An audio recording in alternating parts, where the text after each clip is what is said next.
The pit smelled like cold earth, impossibility, and Ingrid Halverson had been digging it since the first week of June.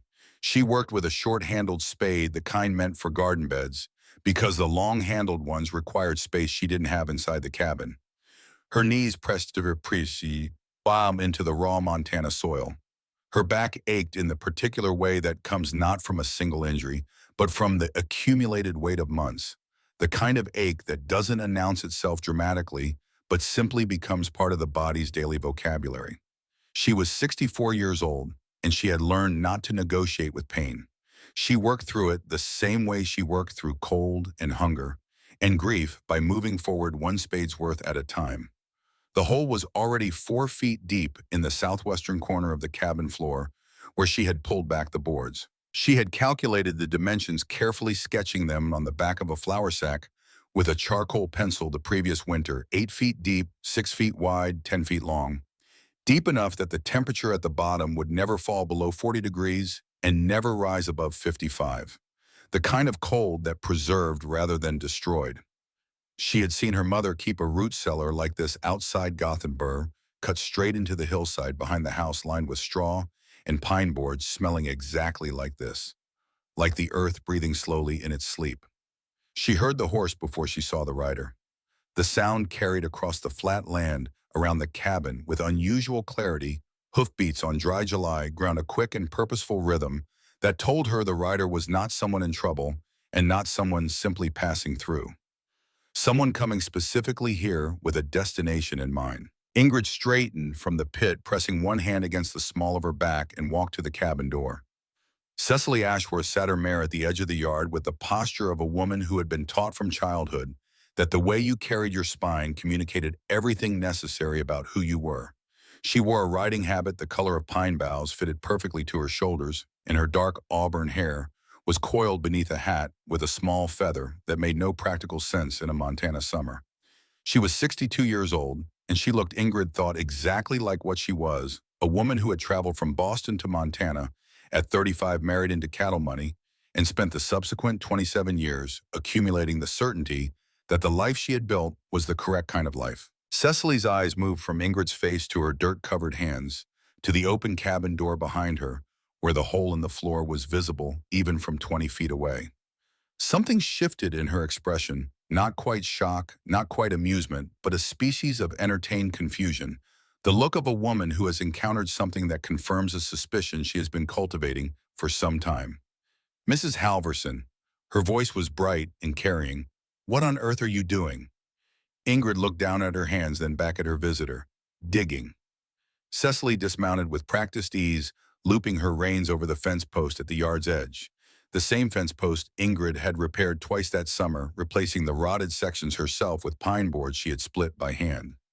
Cecily walked to the cabin door and looked inside, her nose wrinkling slightly at the smell of upturned soil. She studied the pit for a long moment, the rough measurements of it, the careful wooden supports Ingrid had already placed along the north wall to prevent cave-in. "You're building a root cellar." It wasn't quite a connection. "Inside the floor." "I can see that." Cecily turned back to Ingrid, and there was something in her eyes now that had moved past entertained confusion into the territory of genuine bewilderment. "But summer has barely started. You have months before you need to worry about winter storage." Ingrid picked up her spade. "That's exactly when you need to start."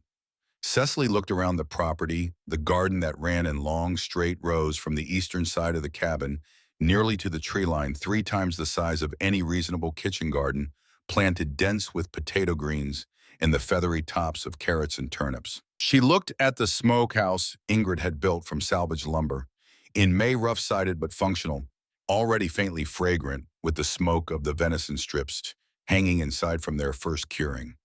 She looked at the 2 crates of cabbages sitting against the cabin's north wall, already purchased from a farmer 12 miles east, already waiting to go below. "My husband mentioned you've been buying provisions from half the farms in the valley." Cecily folded her hands in front of her, a gesture that managed to convey both patience and judgment. "Potatoes, turnips, dried beans, more than any one person could possibly need." Ingrid didn't stop moving. She lifted a crate of carrots she had dug that morning and carried it to the pit's edge, setting it down carefully in the straw she had already laid along the bottom. "One person can need more than people think." There are supply wagons that come through every 3 weeks. Cecily watched her with the focused attention of a woman cataloging evidence. There's a general store in town that stocks flour and sugar and tinned goods through the entire winter. There are ranchers in this valley with 100,000 head of cattle who are not going to let their neighbors starve. She paused. You're behaving as though civilization hasn't arrived in Montana.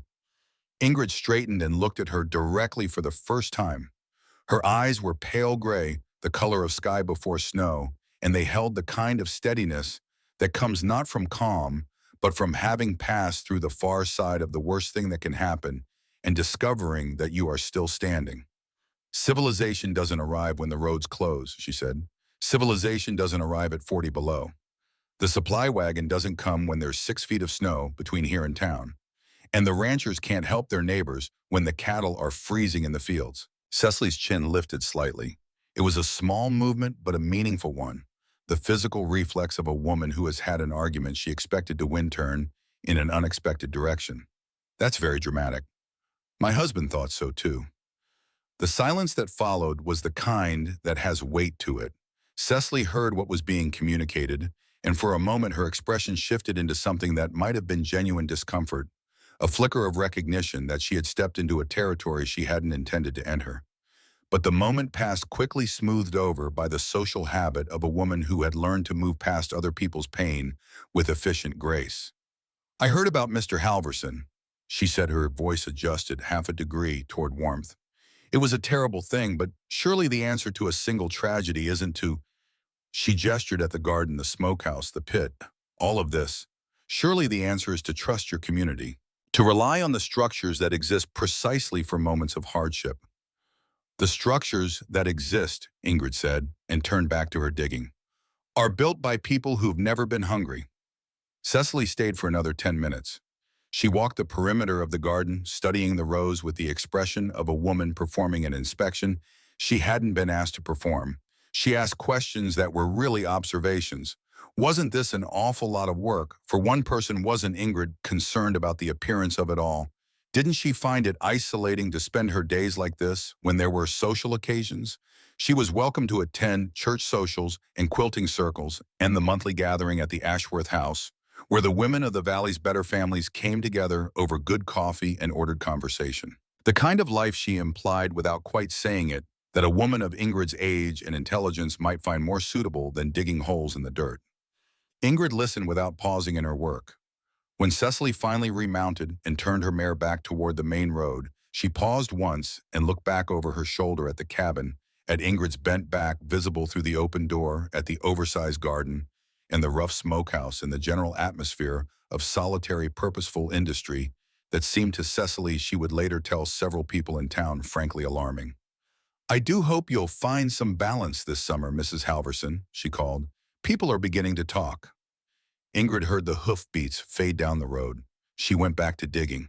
People were already talking. She knew this the same way she knew most things about the valley, through observation, rather than participation, through the brief exchanges at the general store and the feed merchant and the twice-monthly mail pickup in town. The words moved in the particular way that gossip moves in small communities, not in straight lines, but in the spreading pattern of water finding its level. The Swedish widow has gone strange with grief. The Swedish widow has lost her proportion. She's buying every root vegetable in 3 counties. She's hunting deer in June, like it's October. She's building something underneath her house that nobody's been invited to see.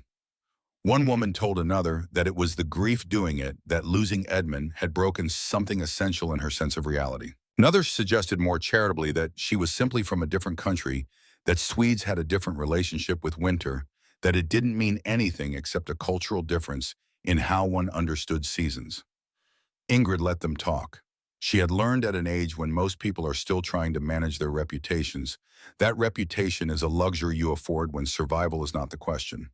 When survival is the question, you do the work. Edmund Halverson had died on February the 23rd of the previous year, 1886. He had walked out of this cabin at 7 in the morning with his rifle and his warmest coat, and the particular expression he wore when he was trying not to show Ingrid that he was worried, a studied casualness, eyes slightly averted, the corners of his mouth held deliberately neutral. She had been 5 months pregnant. The flour sack by the stove was less than a quarter full. The temperature outside was 31 below. He had told her he would be back before dark. She had known watching him walk toward the tree line that the sky had the particular yellow-gray color that in Sweden meant a storm was building. She had known it in the way that people who have spent their childhoods in northern climates develop a kind of meteorological instinct, a reading of light and air pressure, and the behavior of birds that has nothing to do with instruments and everything to do with accumulated years of attention. She had opened her mouth to call after him and then had not, because what was the alternative? They had almost nothing left. Their cattle had died in December. The cold had come earlier than it should have and stayed longer than it had any right to, and the food Edmund had stored, which had seemed like a reasonable amount in October, had run down to a flour sack and 3 cans of preserved beans and a heel of dried venison that she had been rationing for 2 weeks. If he didn't go out, they would have nothing in 4 days. The storm came up 2 hours after he left. She watched it from the window, the way the sky dropped and the wind shifted, and the snow began not as individual flakes, but as a white wall moving across the valley, erasing the tree line, erasing the fence posts, erasing the world down to a 20-foot radius around the cabin. She kept the fire burning. She sat by the window until dark and then past dark listening for footsteps that didn't come. She found his body 3 days later, when enough snow had melted to reveal the dark shape of his coat against the white ground 2 miles from the cabin in a hollow below the eastern ridge where he had apparently tried to shelter from the wind. He was on his side, one arm extended in front of him as though he had lain down for a moment to rest and simply not risen. The rifle was still in his right hand. He had not fired it. Whatever he had gone out to find, he had not found it before the storm found him. She was 5 months pregnant, and she dug his grave herself in the frozen earth behind the cabin, working for 4 days with a pickaxe and a determination that frightened her. In retrospect, the kind of determination that exists on the other side of feeling beyond grief and beyond fear in the cold mechanical place where the body simply continues because stopping is not an option it can locate. She lost the baby 3 weeks later. The doctor in town, when she finally managed to get to him in April, said it was the combination of physical stress and malnutrition and grief, the body making calculations about what it could sustain when everything was coming apart at once. He said it with clinical compassion, the way doctors say things they have said many times before, and Ingrid had sat in his office and nodded and said nothing and driven herself home in the wagon through the mud of early spring and sat in the empty cabin for 1 full day without moving and then stood up and began planning. She spent the rest of that spring taking stock of every mistake. Not Edmund's mistakes, there were none really, only the impossible arithmetic of not enough, but the structural mistakes, the ones that had made not enough possible. They had trusted the seasons to behave normally, and they had not. They had stored what they thought was enough for a normal winter, and it had not been a normal winter. They had assumed, without ever quite putting it into words, that the valley around them constituted a safety net, that neighbors and merchants, in the regular rhythms of supply, would catch them if they fell. The net had not held. The nets never hold, she thought, when the whole valley is falling at once. In the first week of June, she had started digging. The work of a full summer is a thing that unfolds slowly, and then looking back from the end of it seems to have happened all at once, each day, bleeding into the next with the same early light and the same aching back and the same accumulation of small tasks that somehow collectively added up to something real. Ingrid planted her garden in the second week of June, potatoes, turnips, carrots, cabbage, dried beans in rows that stretched 50 feet from the cabin, then 70, then 100. She broke ground that hadn't been broken in the 3 years they had owned the property, turning sod with a pickaxe until her palms bled, then wrapping her hands in strips of flour sacking and continuing. She bought seed from the feed merchant in town, paying with the money she earned taking in laundry twice a week and mending clothes for 3 families in the valley, and doing any other work that anyone was willing to pay for. She did not think of herself as desperate. She thought of herself as thorough. The hunting started in June and did not stop. She shot a mule deer on June 18th, a young buck that weighed perhaps 140 pounds, and she spent 3 days cutting it into strips no thicker than her finger, rubbing each one with the salt and black pepper mixture she had studied from her mother's practice in Sweden, and hanging them in the smokehouse over a hickory and apple wood fire that she maintained at exactly the right temperature for 48 hours. The smoking was the part she had to learn from scratch. Edmund had always done it, and she had watched but not closely enough, not with the focused technical attention she now understood was necessary. The first batch came out too dry at the edges and too moist in the center, and she stripped it down and started again with adjusted spacing and a lower fire. The second batch was better. The third was right. She shot a second deer in July, a third in August. In September, 3 days before Aunt Sigrid arrived from Helena, she brought down an elk on the ridge above the eastern pasture, a cow elk heavy with late summer fat that gave her more meat than the 3 deer combined.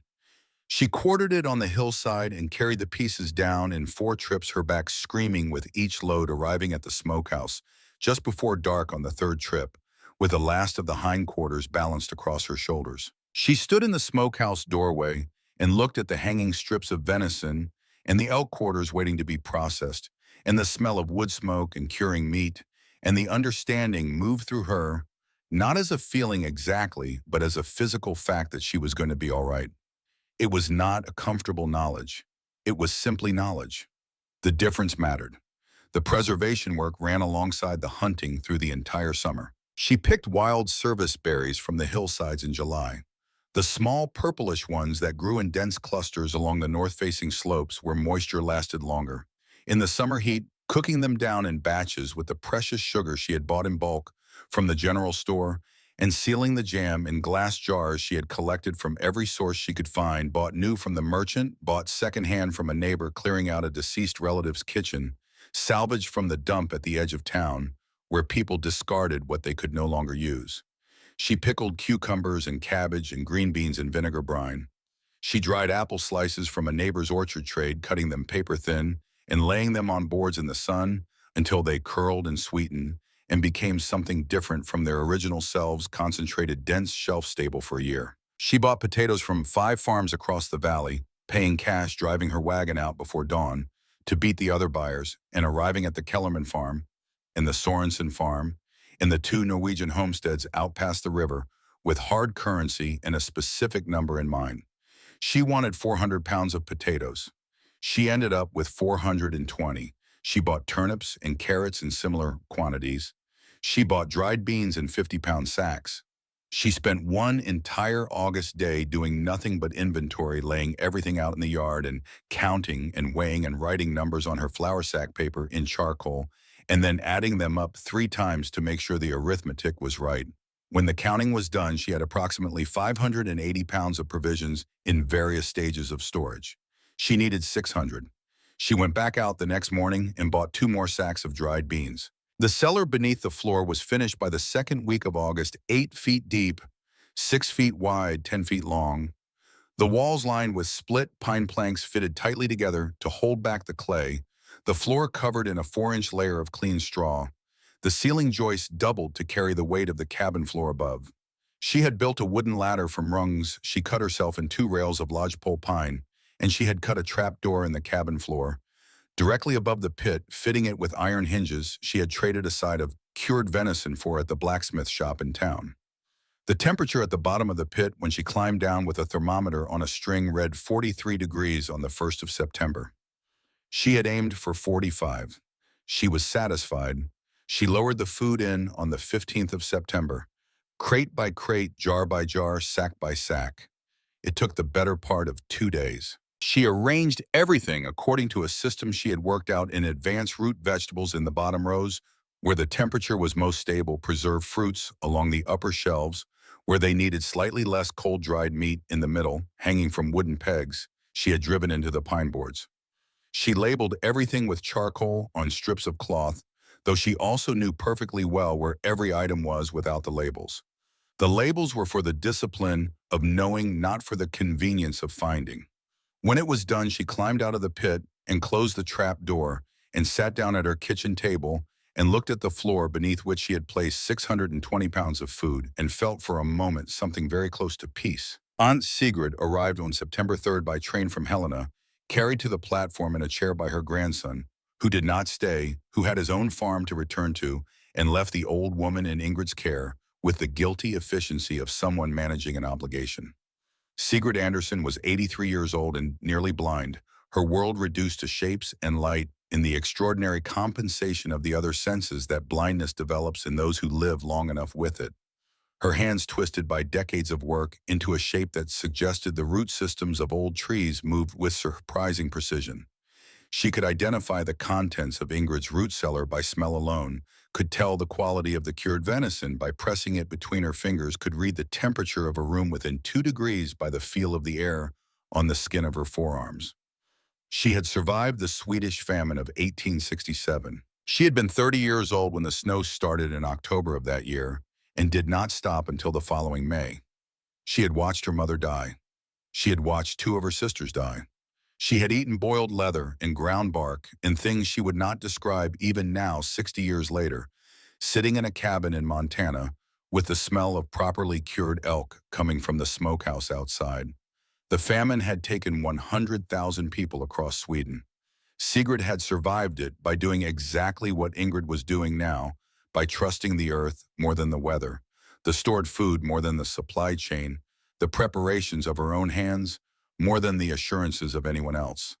Ingrid showed her the cellar on the morning after she arrived. She opened the trap door and helped the old woman down the ladder one step at a time, Sigrid's hand gripping her wrist with a strength that had nothing to do with her age, the residual power of someone who has spent a lifetime in physical work, compressed now into the grip of the fingers.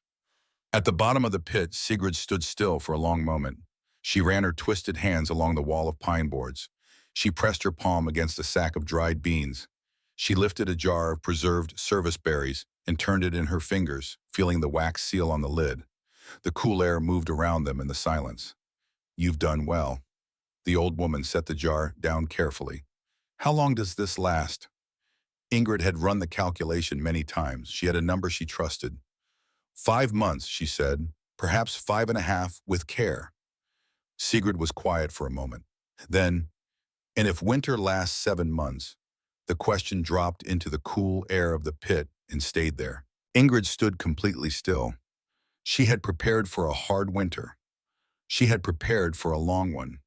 She had prepared specifically for the kind of winter that had killed Edmund, the kind that came early and stayed past its welcome, the kind that closed the roads and killed the cattle and made the supply wagons irrelevant. She had done her arithmetic against a 5-month winter because 5 months was the outer edge of what anyone in the valley had experienced in living memory. The winter of 1885 had run to the last week of April, 4 months, maybe 4.5 if you counted the cold snaps on either side. She had added a full month of buffer.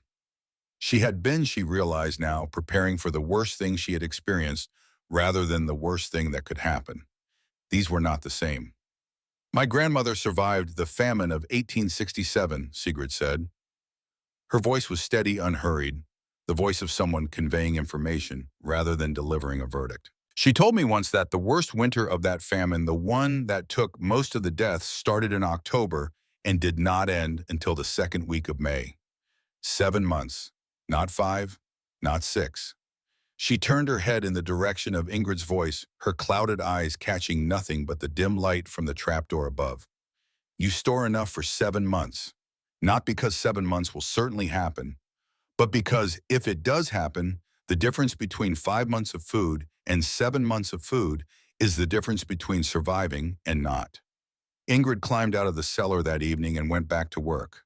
For the next 2 weeks, she bought and preserved and stored with a focus that made her previous efforts look like early drafts. She drove to 4 farms she had not yet visited, buying the last of their summer potatoes, paying a premium because it was September and the serious buyers had already come and gone, and she was asking people to sell what they had planned to keep. She traded a jar of service berry preserves and 2 pounds of cured venison for 50 pounds of dried corn from a homesteader. She barely knew a man who looked at her with the cautious respect people give to someone they suspect knows something they don't. She spent 3 straight days preserving the second and third batches of fruit she had set aside, working at the stove from first light to full dark, her kitchen dense with steam, and the sweet acidic smell of fruit breaking down into something that would outlast the season. When she was finished and had lowered the new stores into the cellar alongside the old ones, she climbed down with her charcoal and her inventory list and counted everything again. The number, when she added it up, was 840 pounds, enough for 7 months, possibly 8 with discipline. Sigrid had gone to bed early that night, the old woman's sleep deep and immediate in the way of the very old, who moved from waking to unconsciousness without the long negotiation of middle age. Ingrid sat at the kitchen table with the trapdoor closed beside her and the lantern burning low and the inventory list spread out in front of her. She was not thinking about the cellar. She was thinking about Edmund. She had been thinking about Edmund for weeks with a specific and unavoidable quality of attention, the kind that comes when a grief you thought you understood suddenly reveals an additional dimension. It had started in August when she was clearing out the storage trunk to use the empty space for dried corn, and her hands had found in the very bottom beneath the wool blankets, in the spare boot leather, in the small wooden box of letters from her sister in Gothenburg, a journal she had not known existed. It was a small book 4 inches by 6, the cover worn soft from handling. The entries were in Edmund's careful, cramped handwriting, the letters forming the particular Swedish-inflected English he had written in all their years in America. Most of it was ordinary weather observations notes on the cattle records of purchases and sales, the small accountancy of a working farm. She had read it quickly at first, looking for nothing in particular, the way you read something when you aren't sure what you are looking for. And then she had found the entries from the autumn of 1885, from September and October, written in the weeks before the terrible winter that had killed him. The entries described in Edmund's precise and unadorned language a series of observations that he had made across that autumn. The unusual thickness of the muskrat houses along the creek bottom, thicker than any he had seen in 10 years of watching them, the animals building, as though preparing for something severe. The migration of the sandhill cranes, which had passed through the valley 6 weeks earlier than the previous 5 years, moving south with a speed and density that suggested urgency rather than routine. The behavior of the cattle themselves, the way they were eating more aggressively than usual in October, putting on fat at a rate that the autumn grass alone shouldn't have produced. The body doing its own arithmetic in response to signals the mind had not yet processed.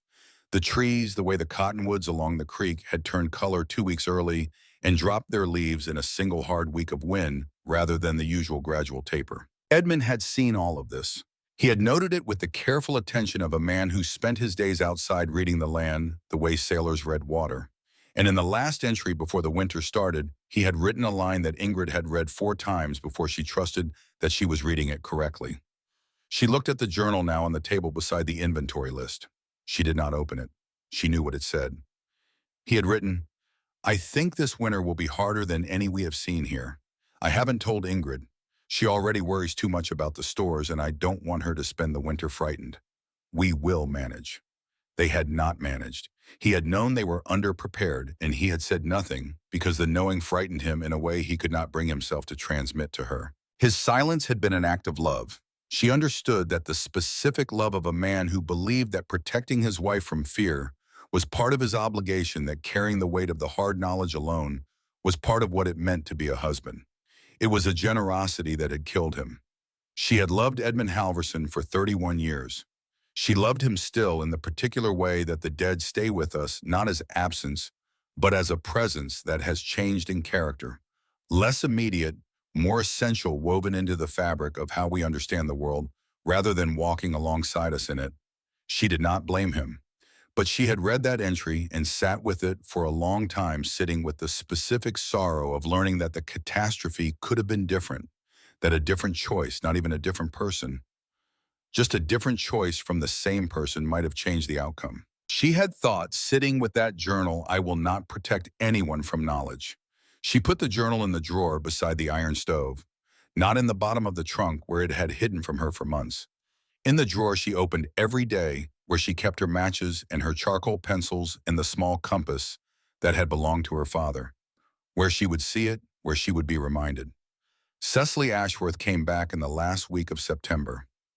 Not to the cabin this time. Ingrid learned about it secondhand from the girl who delivered the laundry back to the Kellerman farm, who mentioned with the cheerful indiscretion of 17 that Mrs. Ashworth had told several women at the monthly gathering that the Swedish widow was clearly not well, that she had been buying provisions, like a woman expecting Armageddon, that someone really ought to speak to her about finding proper community support rather than burying herself in the earth like a frightened animal. The girl delivered this information without any apparent awareness that it might be sensitive, purely as interesting news from the social world that Ingrid did not inhabit, and Ingrid received it without expression and thanked the girl and went back to sorting the last of the dried apple rings into their storage jars.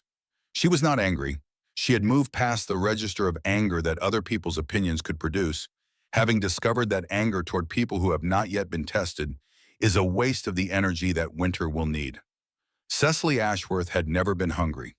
She had come to Montana from a Boston family with capital behind them, had married into cattle money at 35, and had spent the subsequent decades building a life insulated from the kind of material precarity that teaches slowly and permanently what is worth worrying about and what is not. She was not stupid. She was not cruel. She was simply, Ingrid thought, a woman who had never stood over a hole in the frozen ground with the wind cutting through her coat and the knowledge that what lay in that hole was the only thing standing between her family and starvation. The things you don't know until you know them, you simply don't know. October arrived with the first frost, the kind that killed the last of the garden's green tops and silvered the grass in the mornings before the sun came up enough to burn it off.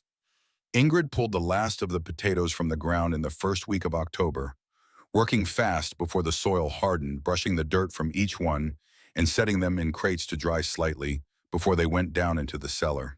She brought in the last of the cabbages and the remaining turnips. She sealed the smokehouse against the dropping temperatures, checking the cured venison and elk for any spots of mold or moisture, finding none. She checked the cellar temperature again, 41 degrees at the bottom, now slightly cooler than September. Still well within the range that preserved without freezing. She stood in the yard on the morning of October 12th and looked at the sky. It had the particular color she remembered from Sweden. Not the gray of ordinary overcast, but something yellower underneath the gray, a tint that came from light bending through air that was already organizing itself for something serious. The birds had been unusually quiet for the past week. The creek below the eastern field had dropped faster than it usually did in October, the flow lessening as the snowpack in the mountains above contracted in the early cold. She had watched the muskrat house at the bend in the creek, thick-walled and high, the animals piling mud and vegetation, with a focused urgency that she had not seen in the 10 years she and Edmund had lived on this property. She was not frightened. Fear requires uncertainty, and she had reduced the uncertainty to a number 840 pounds beneath her floor, carefully preserved, carefully rationed in a cellar dug 8 feet into the Montana clay, where the temperature would stay between 40 and 50 degrees regardless of what happened above. Whatever was coming 5 months, 6, 7, she had made her preparation against the longest possibility, and there was nothing more she could do but wait for winter to tell her whether she had been right. She went inside and closed the door. The first snow fell on the 9th of November. The snow that fell on the 9th of November did not stop. That was the thing about it, not the depth, not the cold, not even the wind that came behind the first storm like a second wave following a first. It was the continuity of it. Snow that falls and melts and falls again is weather. Snow that falls and simply stays accumulating day over day with the patient indifference of a geological process is something else. By the 14th of November, there were 8 inches on the ground. By the end of the month, there were 22. The temperature on the 1st of December dropped to 18 below zero and did not rise above zero again until the calendar said March, and even then it was a lie. The calendar said March, but the thermometer said otherwise, the cold sitting on the valley with the immovable authority of a thing that has decided to stay. Ingrid learned the new rhythms of a serious winter within the first 2 weeks. The fire required feeding every 4 hours through the night, which meant she slept in 2-hour intervals, waking to the cold that crept in from the walls when the firebox dropped to coals.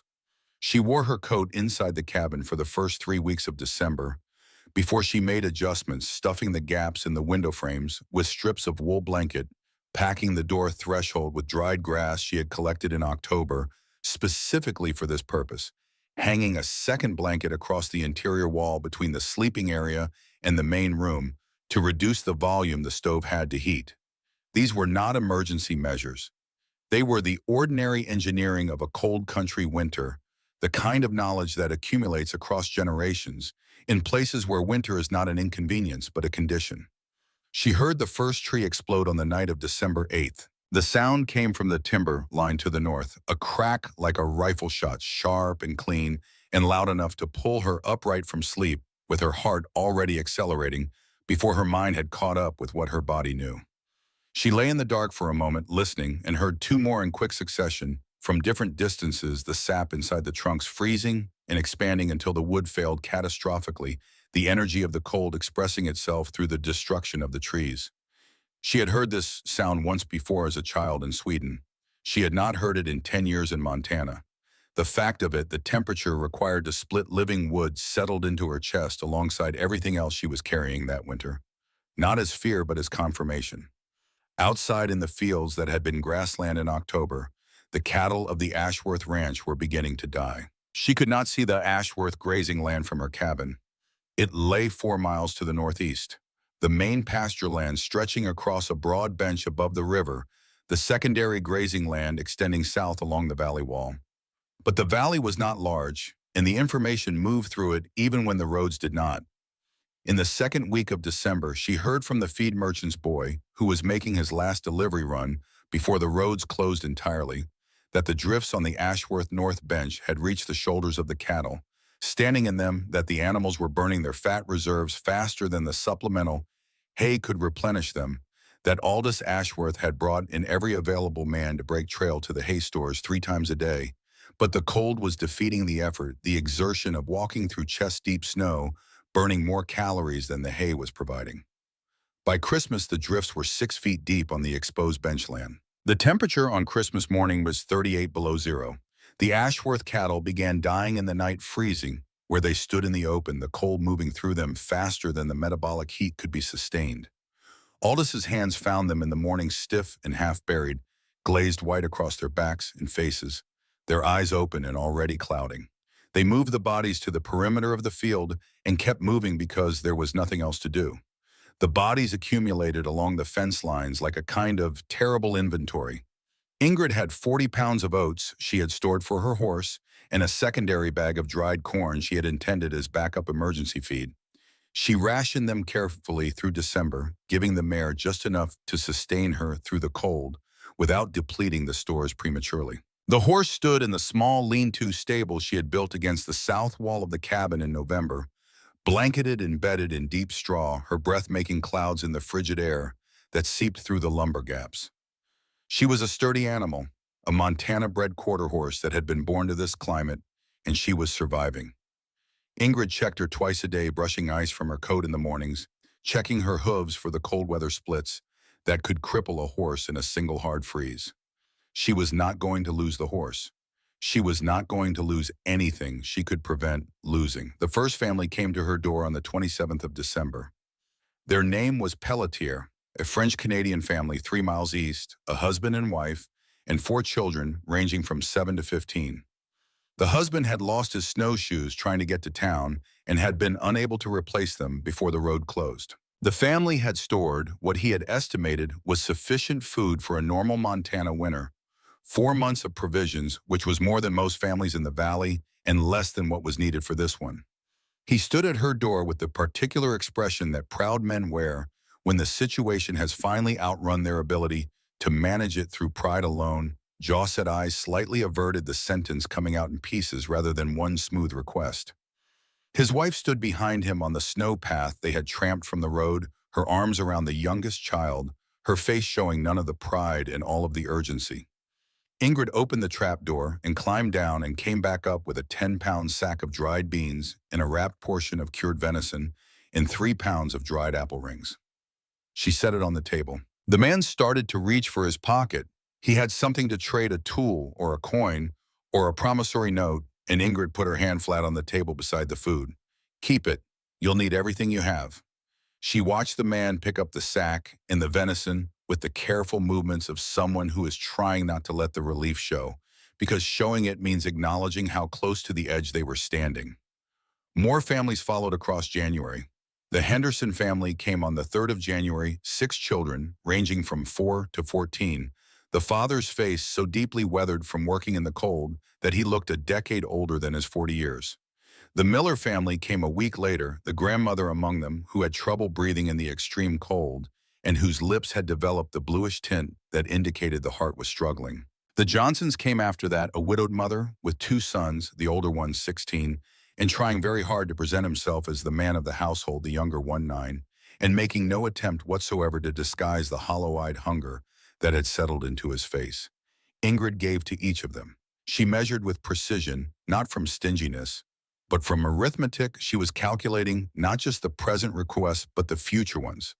Not just the family in front of her, but the families she had not yet seen who would come later when their own stores reached the critical point. She was a single distribution node in a system that had no other functional nodes, and the mathematics of it were unsparing. Give too much early, and the later families would get nothing. Give too little, and the early families would be back before they should need to be. She held the balance between these possibilities with the same focused attention she had given to the seller's construction, treating generosity as an engineering problem rather than a sentiment. She began rationing her own meals in January. Not dramatically, not as sacrifice in the way that stories sometimes portray sacrifice with an awareness of its own nobility. Simply as math. She was one person, she was also not growing. The children who came to her door were growing, their bodies demanding more calories than their size suggested, and the cold outside was burning through everyone's reserves at an accelerated rate. She reduced her own meals to 2 a day instead of 3, then adjusted the portions downward in the second half of January. She was not hungry in the way that the families coming to her door were hungry. She had enough to sustain herself. But she was conscious in a way she had not been before of the specific arithmetic of the seller. Each time she opened the trapdoor, she counted. Not obsessively, once a day in the evening before she closed the cabin for the night. A running inventory kept in the small notebook she had started in November, the numbers updated in the careful accounting of someone who understands that the difference between enough and not enough lies in the details. It was in the third week of January, doing her evening count, that she noticed the discrepancy. She had gone down with her lantern and her notebook, moving through the now familiar inventory in the way you move through a space you know with your eyes closed. The dried bean sacks against the north wall, the root vegetable crates in the bottom rows, the preserved fruit jars on the upper shelf, the cured meat on its wooden pegs. She had been through it many times, and she knew the arrangement the way she knew the corners of the cabin above, by feel and rhythm as much as by sight, which was why the gap registered immediately. A space on the pegs where 3 portions of cured venison had been. 2 portions there now. She stood with the lantern and looked at the empty peg for a long moment. Then she went back to counting. She checked the bean sacks, all present. The root vegetables present with expected natural reduction from the month of use. The fruit jars present minus what she had dispensed. The cured meat minus 3 portions she had given out, plus this additional missing portion. 1 portion of cured venison, approximately 1 pound, taken from the cellar without her knowledge. She closed the trapdoor and sat at the table with the lantern and thought about it with the methodical calm that had become her dominant mode that winter. Someone had access to her cellar. The trapdoor was not locked. She had no lock for it, but it was in the middle of her cabin floor, which meant that whoever had taken the venison had come into the cabin while she was absent or sleeping. She had been outside twice that day for extended periods, once in the morning to water and brush the mare 40 minutes in the bitter cold, and once in the mid-afternoon to split firewood another 30 minutes. Either window was sufficient. She began leaving the cabin slightly later in the mornings and returning slightly earlier. She varied the timing of her outdoor work without making it obvious that she was varying it. She left the lantern burning lower than usual when she went to bed, so that any light from below the trapdoor would be visible. On the 4th night, she heard the sound. It was nearly midnight. A very slight creak from the cabin floor, not the settling of boards in the cold, which she knew by now in all its registers, but the specific sound of a trapdoor hinge taking weight. She lay still in the dark, breathing evenly, listening. The creak of the ladder rungs, the soft sound of movement in the cellar below. Then after perhaps 3 minutes, the sounds in reverse ladder trapdoor, the careful replacement of the door in its frame, and then footsteps crossing the cabin floor toward the door, moving with the particular careful slowness of someone trying very hard not to be heard. Ingrid was out of bed and at the cabin door before the person outside had taken 4 steps in the snow. The night was clear and brutally cold, the full moon on the snow creating a light almost bright enough to read by. The figure stopped when Ingrid Bond opened the door, stopped completely as though freezing might make her invisible. It was Willa Henderson, 67 years old, small and broad-shouldered, wearing a coat that had been repaired so many times the original fabric was more patched than original. She was holding a cloth-wrapped bundle against her chest, the missing portions Ingrid could see from the shape of it. 3 visits, not 1. She had been coming for 3 nights. In her arms, the bundle looked small and necessary and completely understandable. Willa Henderson turned to face her slowly. She had the expression of a woman who has been caught in a shame she has been living with for days. Not the fresh shame of a single moment, but the accumulated weight of repeated transgression. The shame that grows heavier each time, rather than lighter, that makes each subsequent act worse rather than easier. Her eyes were already wet. Before Ingrid could say anything, Willa Henderson's knees buckled, and she was kneeling in the snow, both knees the bundle still clutched to her chest, her head bowing with the gravity of someone who cannot hold themselves upright under the weight of what they have done. Mrs. Henderson, Ingrid's voice was steady. She stepped forward in her boots and her coat thrown over her nightdress, and she reached down and took hold of the older woman's arm and pulled her upright with a firmness that did not allow the gesture to be refused. Willa Henderson rose trembling, her wet eyes searching Ingrid's face for what was coming, the anger, the condemnation, the demand for an accounting. Ingrid held her gaze for a moment. Next time, she said the words quiet and absolute, knock on the door. Willa Henderson came the next morning and knocked. Ingrid sat across the table from her, and they worked out a proper arrangement, a regular weekly portion enough to extend the Henderson stores through the duration structured so that Ingrid knew what she was giving and could account for it in her inventory rather than discovering it missing. The older woman's hands shook throughout the conversation. Ingrid made coffee from the small supply of coffee beans she had hoarded since October and poured a cup across the table, and Willa Henderson held it with both hands, and the shaking gradually diminished. They did not discuss what had happened in the night. There was nothing more to discuss. The accounting was now in the open, and the open was where it belonged. The story moved through the valley in the particular way that stories move through isolated communities during prolonged hardship, not as gossip, which requires a certain lightness of circumstance, but as something heavier and more functional information that people needed because the world they were navigating had contracted to the scale where every detail of every neighbor's situation was relevant to their own survival. Within 2 weeks of the Willa Henderson morning, 4 more families had come to Ingrid's door, not with the desperate exhaustion of people who had waited too long, but with a kind of foreknowledge, having heard through the valley's reduced network that there was a door in this valley that would open, and that the person behind it would measure carefully and give what could be given without turning anyone away. She turned no one away. She gave the Miller grandmother an extra portion of dried apple because the sweetness helped with the old woman's breathing complaints, something about the concentrated sugar, or perhaps just the comfort of it. She gave the Johnson boy's younger brother, the 9-year-old, a small extra portion of dried venison. Each visit that she did not record in the official dispensation, a private accounting she kept in a separate column of her notebook. It cost her something. She was willing for it to cost her something. February arrived. The cold deepened in ways that should not have been possible, the thermometer reading 40 below in the second week of February, and then dropping further past the instrument's lowest mark point into temperatures that had no number attached, but communicated themselves through the behavior of water and wood and metal. The creek had frozen solid in December. In February, the ice groaned under its own compression. The cast iron of the stove cracked during a heating cycle, and Ingrid repaired it with a clay compound. She mixed herself. Working in the cold interior of the cabin, with the fire banked low, her fingers losing sensation twice and requiring warming before she could continue. The repair held. Everything that could hold, she made hold. She was counting the cellar inventory on the evening of February 18th when she heard the horse. A single horse moving slowly through deep snow. The hoofbeats coming up the path from the main road with the labored rhythm of an animal working hard against the drifts. Not a driving rhythm, no harness sounds, no carriage wheels. A single rider moving carefully. Ingrid stayed at the table and waited. The knock came 5 minutes later. Cecily Ashworth stood in the doorway wearing a heavy wool coat Ingrid had never seen practical and dark. Nothing like the tailored riding habit of July. Her hair was wrapped in a plain wool scarf. The cameo brooch was absent. Her face had thinned in the specific way that faces thin when the body is being asked to provide for its own maintenance without adequate supply.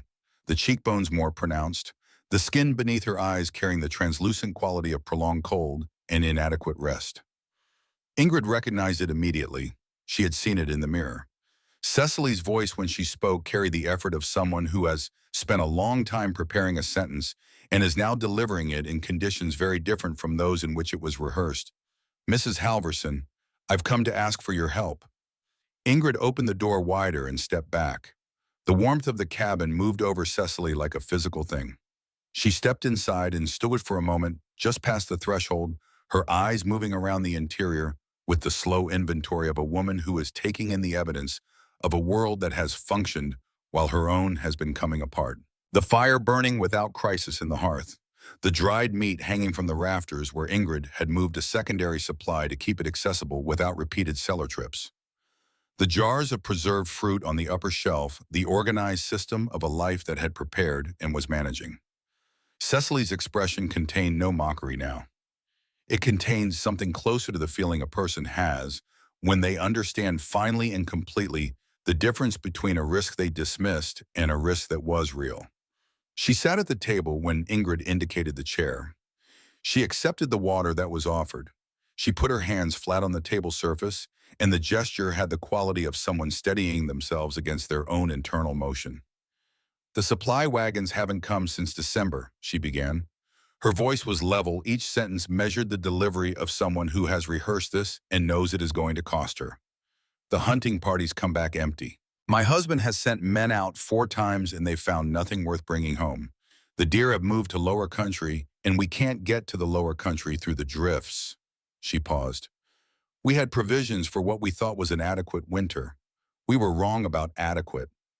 Another pause longer. "My children are showing it. The younger two especially. There's a look they get, Mrs. Halverson. A specific look."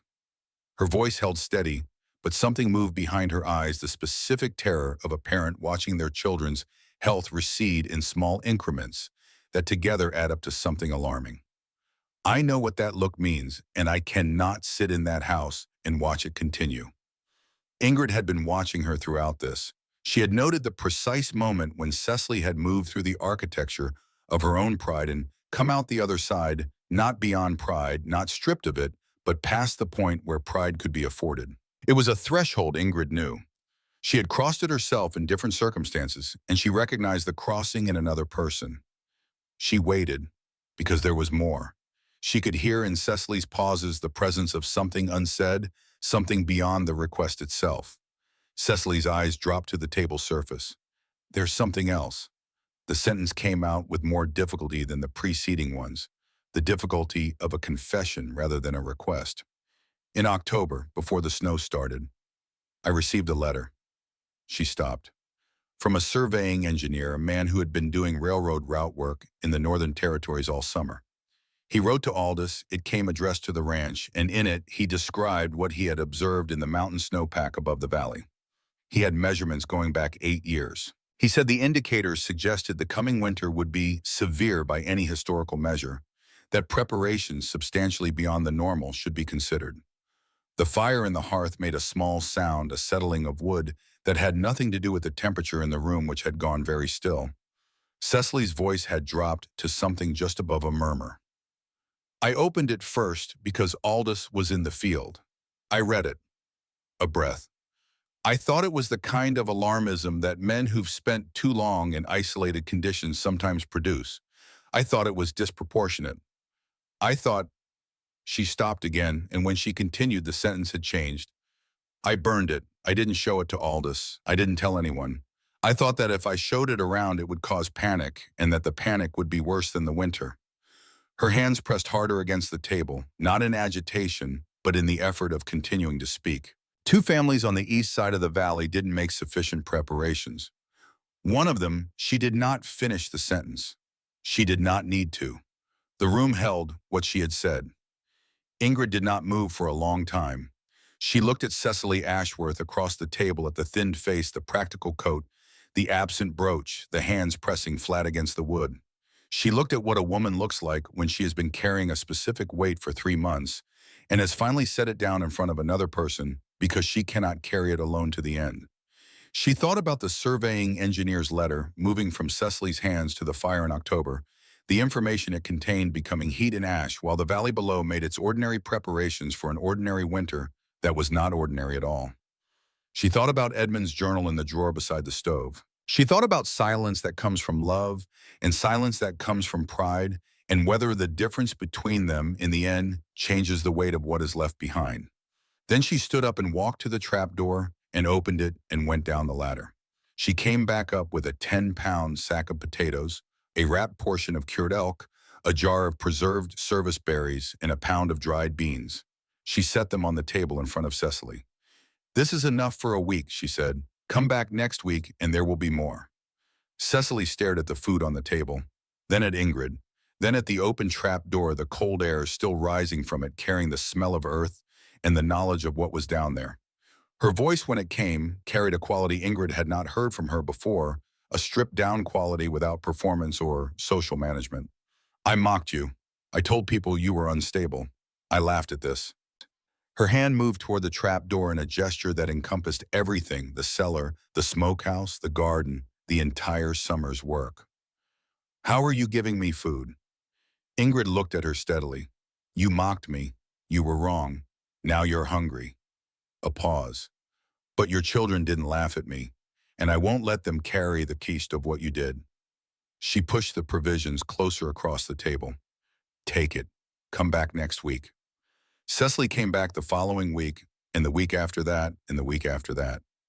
She came on horseback until the drifts made that impossible, and then she came on snowshoes, appearing at the cabin door in the early afternoon with her breath making clouds in the frozen air, accepting the measured weekly portion with a composure that had replaced the need to perform a larger self. They did not discuss what she had confessed that first night. They discussed the practical matters, what the children needed specifically, whether any medical need had developed, whether she could carry a given weight back through the drifts on snowshoes. They built across these weeks a strictly functional relationship, two women in a winter together, one holding the stores and one receiving them, with the history between them present in every exchange but not spoken, because speaking it would not change anything, and there was nothing to be gained from what speech could not change. March arrived, and the cold did not soften. Ingrid had expected March to feel different. Every previous Montana winter she had experienced, including the terrible winter of 1885, had broken its worst character by the first week of March. Not warmth, not spring, but a modulation, a sense that the cold had spent itself. This winter did not modulate. The temperature in the first week of March was 22 below. The second week brought another storm that dropped 14 inches of new snow on the 6 feet already on the ground. The drifts against the north wall of the cabin reached the eave line. She was giving away more than she had planned. The 11 families, she counted them, now formal names and family sizes in her inventory notebook, had come with needs that exceeded her initial projections, not because her projections had been careless, but because the winter itself exceeded every projection. She had planned for 7 months of provisions for herself, plus a significant surplus for distribution. But the distribution had been heavier than anticipated, and the winter was running longer than even Sigrid's 7-month warning had suggested. She counted the cellar inventory on the evening of March 20th and wrote the number in her notebook, and then looked at it for a long time. The number said she had 8 weeks of provisions remaining at current personal consumption. At current distribution rates, the provisions would last 5.5 weeks. The gap between 5.5 weeks and 8 weeks was 2.5 weeks, and 2.5 weeks, she calculated, was approximately 17 days, and 17 days in a March that was not ending was not a comfortable margin. She adjusted the distribution downward by 15% across all families, explaining to each of them when they came that the adjustment was temporary and calibrated, and that everyone was receiving the same reduction. She reduced her own meals to once a day. She ate the portions that the families had declined when they were too ill or too depleted to finish what she had given them. Waste was not permissible under any calculation. She moved through the days with the mechanical focus she had first found standing over Edmund's grave in February of the previous year, the place where feeling and action separate and action continues because it must. On the night of March 28th, she could not sleep. This was not unusual. She had not slept well in months, the cold and the weight of the distribution and the steady maintenance of the fire conspiring against rest. But this night had a different quality. The cabin was warm enough, the fire adequate, the horse settled in the lean-to. There was nothing wrong, practically speaking. She lay in the dark and felt the particular texture of a fear she had not let herself feel since September, since the pit was full and the arithmetic was right, and she had allowed herself the brief luxury of a provisional peace. The fear was simple. It was possible she would not make it to spring. Not that she would die, she was not at that threshold. But it was possible that the provisions would run out before the ground was workable, before the supply wagons could get through, before anything outside her cellar became available. It was possible that the careful calculation of a full summer's work would not be enough, that the winter had simply asked for more than she had. She got up. She did not light the lantern. She moved through the dark cabin to the drawer beside the stove and took out Edmund's journal and carried it to the table. She could not read it in the dark, but she held it, the soft worn cover, the slight rigidity of the pages, the physical presence of everything he had known and had not said. She did not open it. She sat with it in her hands and thought only about the man who had written it, the deliberate neutrality of his expression on the morning he walked out the rifle, the warmest coat, the decision his character had made for him that the cold then made permanent. She had spent 14 months making sure that decision was not the last word on either of them. She sat in the dark until the lantern was no longer necessary, until the first gray light came through the window glass, and then she dressed and opened the trapdoor and went down to count. She counted everything, carefully, methodically moving through the cellar with the lantern and the notebook and the specific attention of someone who cannot afford to guess. She counted sacks and weighed them in her hands. She counted jars and checked their seals. She counted the remaining portions of cured meat, each one moving them along the pegs. She wrote the numbers in the notebook and added them 3 times. The total was different from her projection of 8 days ago. She had made an error, not a large one, the kind of small arithmetic mistake that comes from exhaustion and poor light and the distraction of too many demands simultaneously. She had undercounted the dried beans by approximately 35 pounds. 2 sacks that she had recorded as one in a late January inventory when she was working too quickly. She had also miscounted the preserved fruit jars by 4, having included in her previous count 4 jars that were already empty and set aside for reuse rather than full. Correcting for these errors, she had not 5.5 weeks of provisions remaining at current distribution rates. She had 9 weeks. 9 weeks from March 28th was the last week of May. Long past the point where the valley would be accessible again, long past the point where supply wagons could reach her, long past the end of anything a winter could reasonably claim to be. She sat down on the bottom rung of the ladder and held the notebook in her lap. The cold of the cellar moved around her. 8 feet below the floor of the cabin she had shared with Edmund, below the trapdoor she had built herself, below the floorboards she had replaced in the cavity she had dug through the summer months, while half the valley thought she had lost her reason, the provisions she had laid down in the faith, that preparation was the only prayer that the world reliably answered. They were still there. They had always been there. The error was not in the cellar. The error had been in the counting. She had more than enough. She had always had more than enough. She climbed back up the ladder and closed the trap door and stood in the cabin with the first morning light coming through the east window, and something moved through her that was not quite relief and not quite grief and was not at all the peace she had felt in September when the cellar was full. It was something more complicated, the feeling of a person who has been carrying a weight for so long that when the weight shifts, the body does not know immediately what to do with the absence of it. She stood in the early light and breathed. Then she put the notebook in the drawer beside Edmund's journal and went to feed the horse. The snow stopped on a Tuesday in early May, which was not how Montana springs usually announce themselves. Usually the end came gradually, a softening of temperatures, rain mixing with snow, the drifts settling and contracting over the course of weeks until the ground appeared beneath them, the way a face appears beneath a fever when the fever finally breaks. This spring was different. The winter had been so absolute for so long that its ending when it came had a binary quality.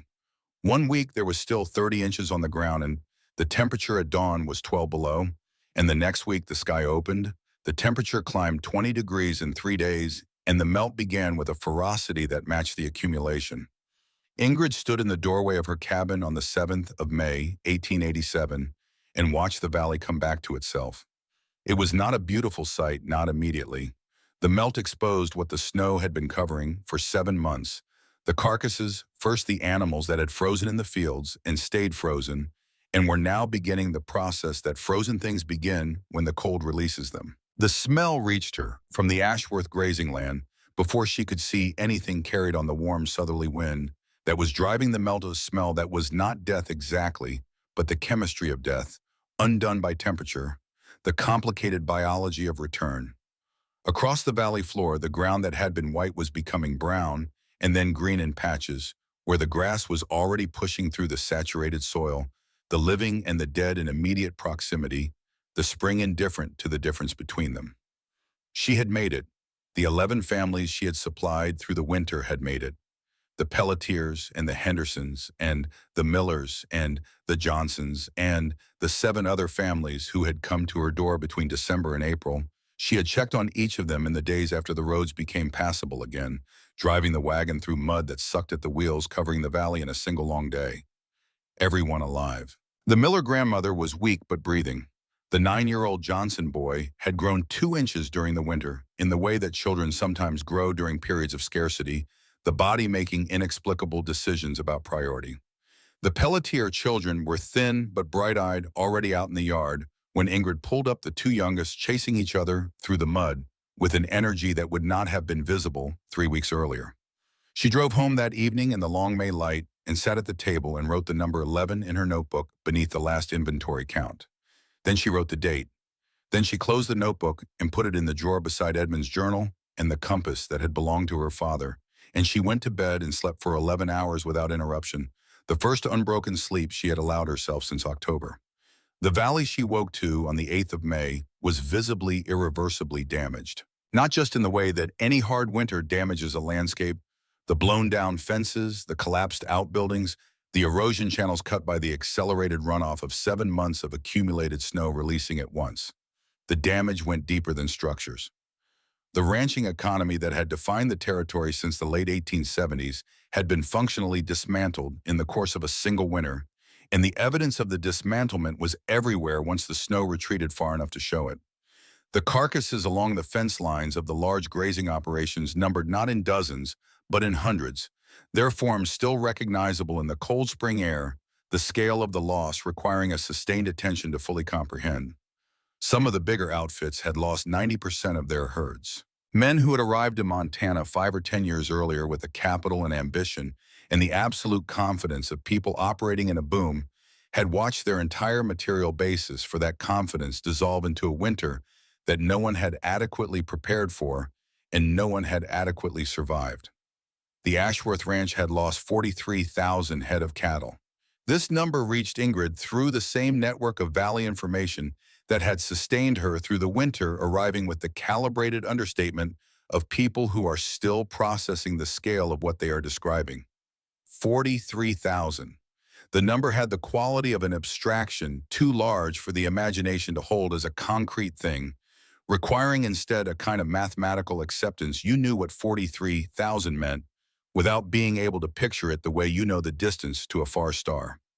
Aldous Ashworth had shot himself in the 3rd week of March. The information had reached Ingrid at the time delivered by one of the Ashworth ranch hands, who had come to her door not for food, but for the specific purpose of conveying it.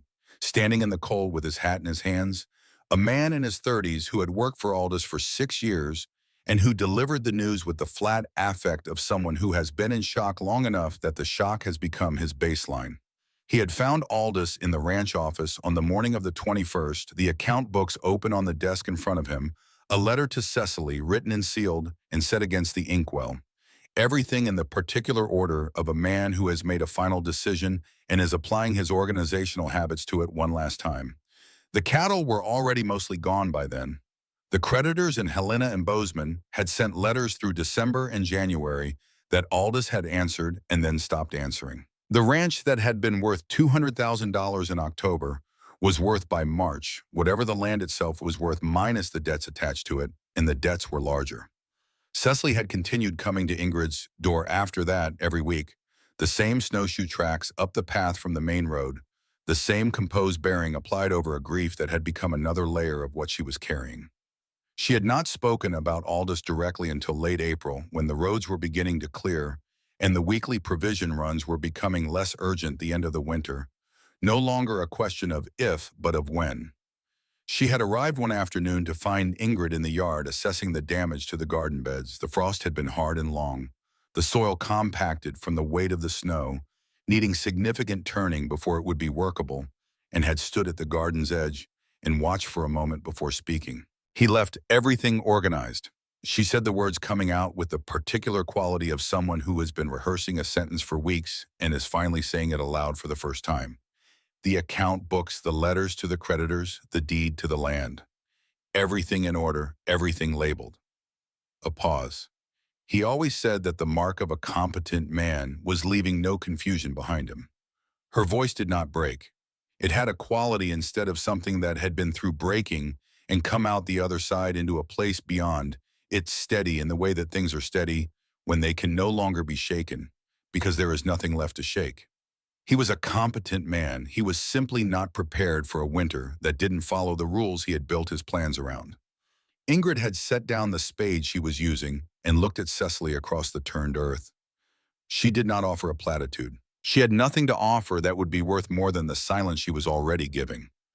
After a moment, she said, "Will you stay on the land?" Cecily's eyes moved across the valley, the Ashworth property visible to the northeast, the main house still standing, the outbuildings intact, the grazing land empty and brown and enormous in the spring light. "I don't have the capital to restock, and I can't do what you do." A slight movement in her expression, something that was not quite a smile but occupied the same territory, the recognition of a fact stated without embellishment.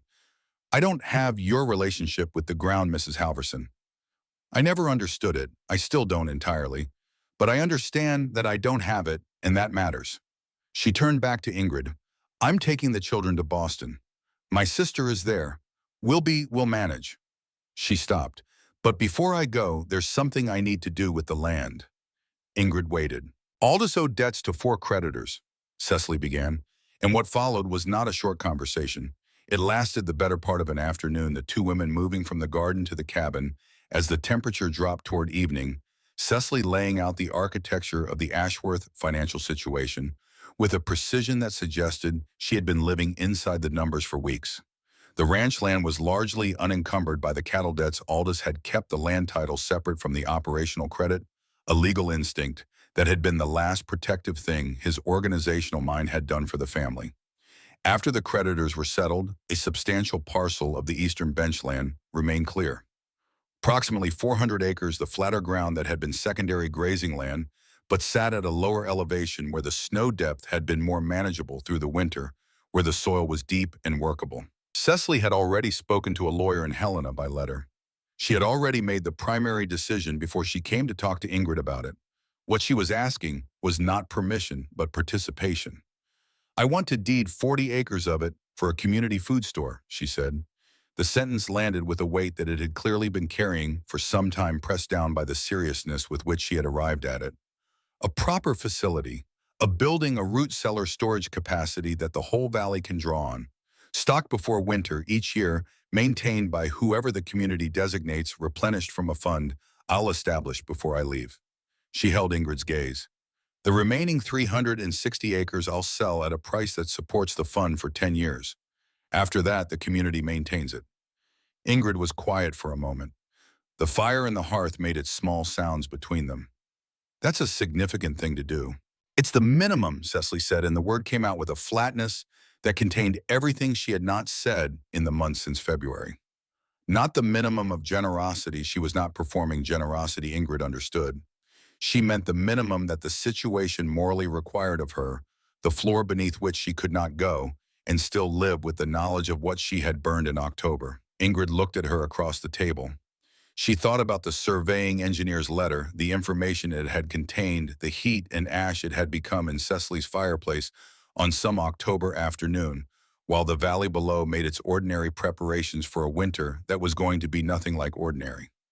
She thought about the 2 families on the east side who had not made sufficient preparations. She thought about the specific way that knowledge withheld becomes a different kind of weight from the weight it would have been if shared heavier and distributed unequally concentrated in the person who held it rather than spread across everyone who needed it. She thought about Edmund's journal in the drawer, about silence that comes from love and silence that comes from pride, and whether the outcomes in the physical world could always be distinguished. "There's a name I'd like attached to it," Cecily continued. "The facility, the fund." She paused the pause of someone placing a weight carefully rather than dropping it. I'd like it called the Halverson Community Store.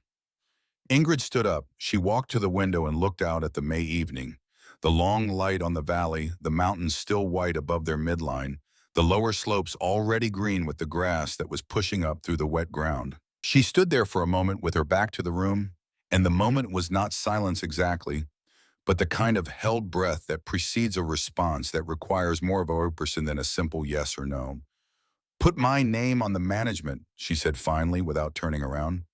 Not the building, the work. She turned then, and her pale gray eyes were steady. I'll run it. I'll train whoever comes after me to run it. But the building carries no name. Names on buildings are for people who want to be remembered. I want the valley to be fed. Cecily looked at her for a long moment. Then she nodded once the nod of a woman who has received exactly the answer the situation deserved and knows it. They worked out the details over the following 2 weeks, meeting 3 more times at the cabin, while the spring continued its aggressive dismantling of the winter's damage, while the mud roads solidified and the supply wagons began their first tentative runs back into the valley, and the first sounds of rebuilding started up from the ranches and homesteads that were still standing. A Helena lawyer named Prescott came out to formalize the deed transfer and the fund documentation. He was a careful man with a precise manner, and he did his work without commentary on the circumstances that had produced it, which Ingrid appreciated. The paperwork was signed on the 22nd of May in Ingrid's cabin, Cecily Ashworth and Ingrid Halverson across the table from each other, with the document between them, and the transaction was real. Aunt Sigrid died on the 14th of July. The news came by post, a letter from Sigrid's grandson and Helena, written in the careful hand of a man performing an obligation he took seriously. She had gone in her sleep, he wrote, which was the best death available to a person of her age in history. She had been, he added, with the particular phrasing of someone reaching for word adequate to a life he had only partially understood, more prepared for everything than anyone I have ever known. He did not elaborate. He did not need to. Ingrid received the letter on a Thursday morning, standing at the mail office in town, and read it twice and folded it and put it in her coat pocket and walked back to her wagon. She sat in the wagon for a few minutes before driving home. Sigrid had been 83 years old, and she had survived the Swedish famine of 1867 and the death of her mother and 2 sisters, and 60 years of a hard country life and 1 more Montana winter that had killed younger and less prepared people all around her. She had made the trip from Helena in September to ask a single question, and if winter lasts 7 months, and the question had been the difference between enough and not enough. She had lived to see the answer confirmed, and then she had died in July in a bed in her son's house near Helena, and whatever weight she had carried since 1867, she had put down at the end. Ingrid drove home and planted the late corn she had been delaying, and did not speak about the letter to anyone that day. The community storage facility was completed in October of 1887, built on the cleared 40 acres of what had been Ashworth benchland, a substantial timber building with a properly engineered root cellar beneath it that held 2,000 pounds of provisions, 3 times the capacity of Ingrid's cabin cellar. She had supervised the construction in consultation with a builder from Bozeman, specifying the cellar depth and the insulation layering from her own experience, insisting on the double-wall construction that regulated temperature more effectively than single planking. The builder had listened to her with the careful attention of a professional encountering someone who knows more about a specific problem than he does, taking notes, asking clarifying questions, modifying his approach accordingly. The finished cellar held its temperature at 42 degrees through the following winter, slightly cooler than target, but within the functional range. She stocked it herself that first autumn. Not alone 6 families from the valley contributed labor, and a portion of their harvests surpluses to the initial inventory, understanding in the direct and unargued way of people who have recently survived something severe exactly what the facility was for and why it needed to be ready before the cold came. The Pelletier family brought potatoes. The Millers brought dried corn and preserved fruit. Willa Henderson arrived with a wagon loaded with cured venison from the 2 deer her youngest son had brought down in August, the meat processed according to a technique Ingrid had described to her the previous winter through the cabin door. Ingrid watched the wagon being unloaded and noted in her management notebook that the Henderson contribution was substantial, 3 times what the family's size required by the proportional contribution formula she had worked out. She did not mention this to Willa Henderson. Willa Henderson knew exactly what she was doing and exactly why, and neither of them needed the transaction translated into language. Cecily Ashworth left for Boston on the 3rd of September, 1887. She came to the cabin the afternoon before her departure, not on horseback and not on foot, but in a hired wagon driven by one of the remaining. Ashworth hands her luggage in the bed behind her. The children, 3 of them ranging from 9 to 16, sitting in the back, with the quiet watchfulness of children who have spent a year watching the adult world reorganize itself around forces they only partially understand. She was wearing the same practical coat.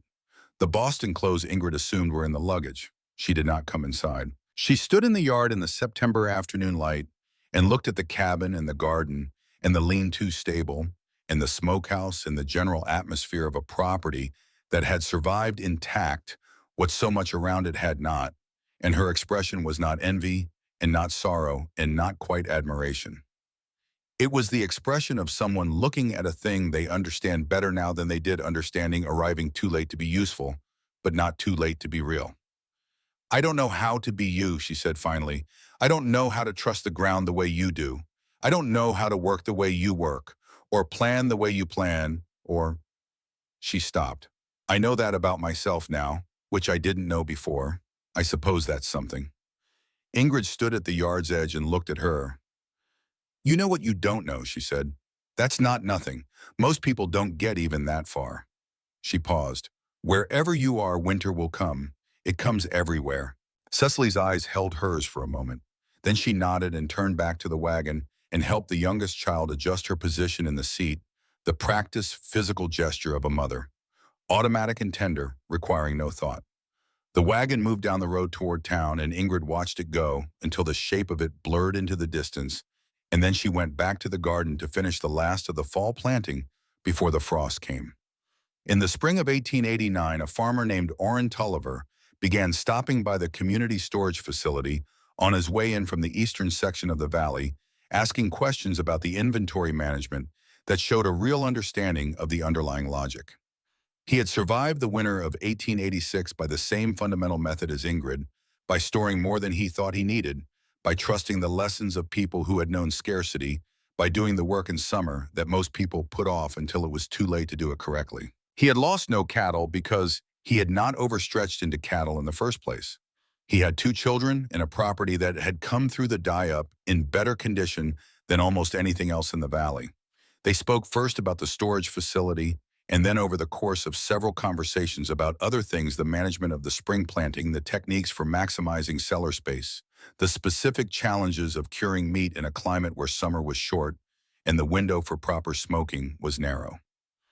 He was a man who asked questions that showed he was actually listening to the answers, which Ingrid had found in 64 years of navigating the world to be rarer than it should have been. He had a quality of attention that reminded her of the way she read the sky before a storm-focused patient collecting information without rushing to a conclusion. She did not fall in love with him in the way that the word suggests, with its implication of suddenness and surprise. It was slower than that and more deliberate, the accumulation of small evidences over a long time, the way a cellar fills one crate at a time, one jar at a time, until one day you climb down the ladder and the inventory tells you that what you have is enough. He asked in the autumn of 1889 whether she might consider marrying him. He was 61 years old, and he phrased it as a practical question and a personal one in the same breath, with the directness of a man who had learned that the indirect approach wasted time that could be spent on more productive work. She said yes. Not immediately. She sat with it for 3 days, walking on the property in the October weather, working through the implications with the same methodical care she applied to every significant decision. She thought about Edmund, whose presence in the cabin and on the land had never quite departed, who was still in the drawer beside the stove, still in the earth behind the cabin, still in the specific way she understood preparation as an act of love rather than a counsel of fear. She was not replacing him. That was not the question. The question was whether she could build something new without erasing something old, and she understood on the 3rd morning of walking that the answer was yes, that the 2 things lived in different parts of a person and did not require the same space. They married in November and built the larger farm together over the following years, adding a root cellar to the new structure that held 3,000 pounds of provisions, enough for both of them and their extended network of valley relationships enough to carry several families through a winter if winter ever demanded it again. They raised two children of their own and brought up Orrin's children from his first marriage, alongside them, teaching all four from the earliest age that the earth was not a guarantee but an opportunity, that what it gave you in summer was only what you would have in winter if you were willing to do the work of making summer permanent. She taught her children what Sigrid had taught her with a single question: prepare not for the worst winter you have seen, but for the worst winter that can come. The distinction was everything. The worst winter you have seen is already behind you and already survived, which makes it by definition a floor rather than a ceiling. The worst winter that can come is always ahead of you. Its face not yet revealed, its length and depth unknowable, until it is already underway, by which time the preparation is either done or not done, and the difference is simply the difference. She said this to her daughter in the autumn of 1895, standing in the garden in the October cold, both of them working the last of the potato rows before the ground hardened. Her daughter was 12, and she listened with the particular focused attention of a child who has been told something important and knows it, the information going in through the ears and settling somewhere that was not memory alone, but something more structural, the place where the things that matter most are stored below the weather of daily life, at the stable temperature, where nothing spoils. The cabin where Ingrid had buried 600 pounds of food under the floor stood for 36 more years after the winter that made it matter. It stood through good winters and bad ones, through drought summers and wet ones, through the slow transformation of the valley from cattle territory into the more diversified agricultural community that the die-up had in its brutal way necessitated. The land around it changed. The community that Ingrid and Orrin built it into changed. The valley changed. The cabin stood, its rough-cut pine boards weathering from the yellow of freshly cut timber through brown and into gray. The chinking between the logs repaired twice and the roof replaced once, and the lean-to stable rebuilt in 1903. After a wet spring collapsed the original structure. In 1923, the cabin was finally too compromised to repair further. Ingrid had been dead for 4 years, by then gone at 97 in the winter of 1919, in her own bed in a house much larger than the cabin, but on the same piece of land with enough stored in the cellar beneath the new structure to carry a family of 5 through a Montana winter of any duration. She had planned this as she had planned everything, knowing that the planning itself was the gift that the people who came after her would inherit, not just the stores, but the practice of storing, the habit of preparation embedded in the land itself. The family had retained the original cabin as an outbuilding for years after moving to the larger house, using it for storage and equipment and the miscellaneous overflow of a working farm. By 1923, the roof was no longer sound, and the floor had begun to give in 2 places where the boards had rotted through from below. The decision to demolish it was made by Ingrid's son, Niels Tulliver, who was 52 years old and had grown up in the valley knowing the cabin's history, the way valley children know their landscape through the stories told at mills and at the community storage facility, each autumn when the stocking began, stories that belonged not just to the family, but to the broader memory of everyone who had come through that winter. He hired 4 men from town to do the work. The foreman was a man named August Kowalski, 38 years old, 3rd-generation Montana, whose grandfather had been the eldest of the Pelletier children, the family who had first come to Ingrid's door in December of 1886, the father with the studied casualness of a proud man at the edge of his capacity. August Kowalski did not carry the name Pelletier because his mother had married a man from the Polish mining community east of Bozeman, but the story had passed through the family in the same form that all essential stories pass, not as formal history, but as the kind of thing you know, the way you know your own face through repeated exposure without ever having sat down and memorized it. He knew the name Halverson. He knew what it meant in the geography of his family's survival. The demolition took 3 days. On the 2nd day, when the crew pulled up the remaining floorboards in the southwestern corner of the cabin, they found the trapdoor. August Kowalski recognized it for what it was. Immediately, the iron hinges, the careful fit of the door in its frame, the deliberate construction of a thing meant to seal against temperature rather than simply close against entry. He sent the other men to work on the north wall and opened the trapdoor himself. The cellar was intact. 8 feet deep, 6 feet wide, 10 feet long, exactly as Ingrid had specified and built in the summer of 1886. The pine boards lining the walls had darkened with age but had not collapsed. The Montana clay around them had settled and held, and the structure had maintained its form through 37 years of seasons above it. The straw on the floor had composted down to a dark, rich layer that smelled of earth. The wooden pegs on the wall where the cured meat had hung were still in place. The upper shelf where the preserved fruit jars had stood was still level, held by its pine supports. On the shelf in the corner, farthest from the ladder, there were 3 glass jars. August Kowalski climbed down the ladder and crossed the cellar and lifted the first jar carefully.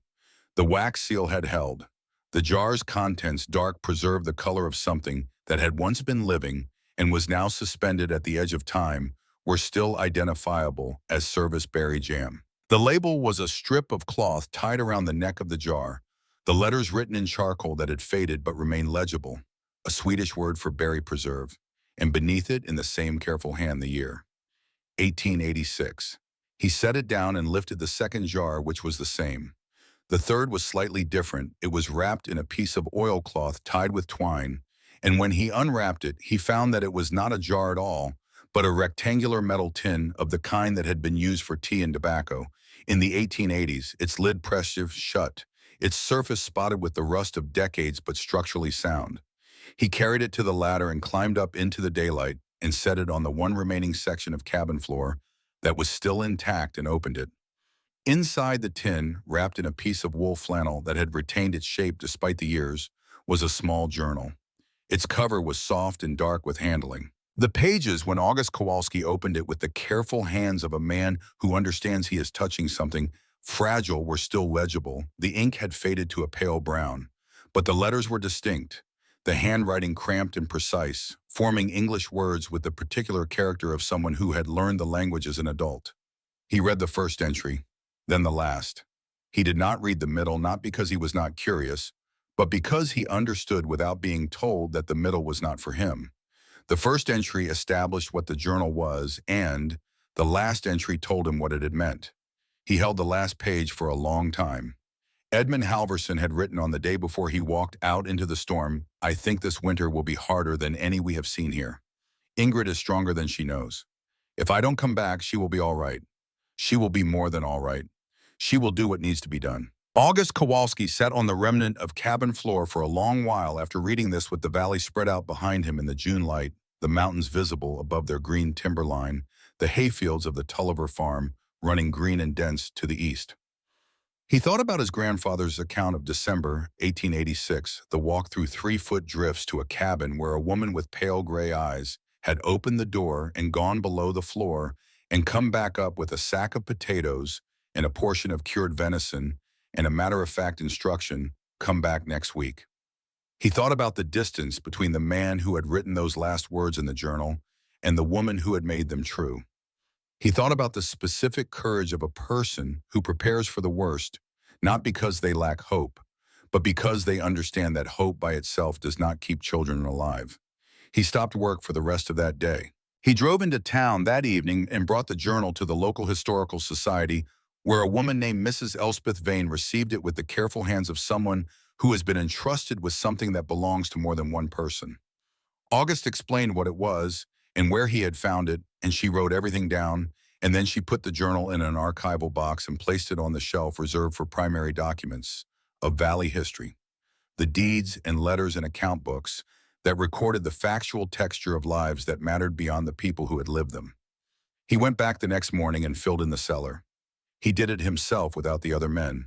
He moved the dirt in with a short-handled spade, not the long-handled kind, working from the edges inward, filling the space from the bottom, up the way the earth fills any vacancy it has been given enough time to reclaim. He took the 3 glass jars and set them on the board beside him as he worked, and when the cellar was half full, he climbed down one last time, the way a person goes back to a place they are leaving for good, and stood in the bottom of it for a moment with the smell of old earth around him. He thought some people dig holes in the ground and call it defeat. She dug a hole in the ground and called it preparation, and the difference between those two things was the difference between everyone who came to her door that winter and everyone who didn't come because they didn't need to, and the 11 families who survived because she had done the arithmetic and done the work and trusted the ground more than she trusted the weather or the calendar or anyone's assurance that civilization would arrive in time to save her. He climbed out. He finished filling the cellar. He replaced the earth over the trap door and tamped it down and then pulled down the last of the cabin walls and piled the lumber for salvage and left the ground flat and clean, a rectangle of disturbed earth that the grass would cover by August and that would show no evidence by next spring that anything had stood there. But the story had not gone into the ground. It lived in the community storage facility that still stood on the 40 acres of former Ashworth benchland, still stocked each October before the first snow, still managed by the descendants and successors of the network Ingrid Halverson had built across a single terrible winter. It lived in the Tulliver family's practice of storing 3 months more than they thought they needed, a habit so embedded in the family's operations that the younger generation had stopped knowing where it came from and simply accepted it as the way things were done. It lived in August Kowalski's own family's approach to autumn, the automatic turning of attention in September toward what was stored and what needed to be stored, and whether the gap between the two was acceptable. It lived in the journal on the shelf at the Historical Society, in its archival box available to anyone who wanted to read it. And it lived in the specific transmissible knowledge that certain people carry, not as ideology or philosophy, but as practice, as habit, as the physical memory of hands that have learned to prepare before the season demands it, that have understood through experience rather than instruction, that the time to bury food is not when winter is coming, but when summer is at its fullest, when the ground is giving everything it has, when preparation feels premature and is for exactly that reason most necessary. The first snow of 1923 fell on a Thursday in November. August Kowalski was in his barn when it started forking hay into the stall where his 2 horses stood blanketed against the October cold that had preceded this first real storm of the season. He heard the change in the sound of the wind outside, the particular shift in register that comes when snow begins, the wind becoming denser, more muffled, the world starting its annual project of going quiet. He set down the fork and walked to the barn door and looked out at the snow beginning to fall on the valley, on the fields, on the flat square of disturbed earth 2 miles away, where the cabin had stood, the earth already receiving its first white covering of the winter. His cellar contained 900 pounds of provisions. He had checked the inventory 3 days ago and would check it again this evening. He had enough to carry his family through a hard winter, and if it came to that, to share with anyone who knocked. He watched the snow fall and felt in the ordinary way of a man who has absorbed a lesson so completely that it is no longer recognizable as a lesson, the quiet satisfaction of someone who is ready.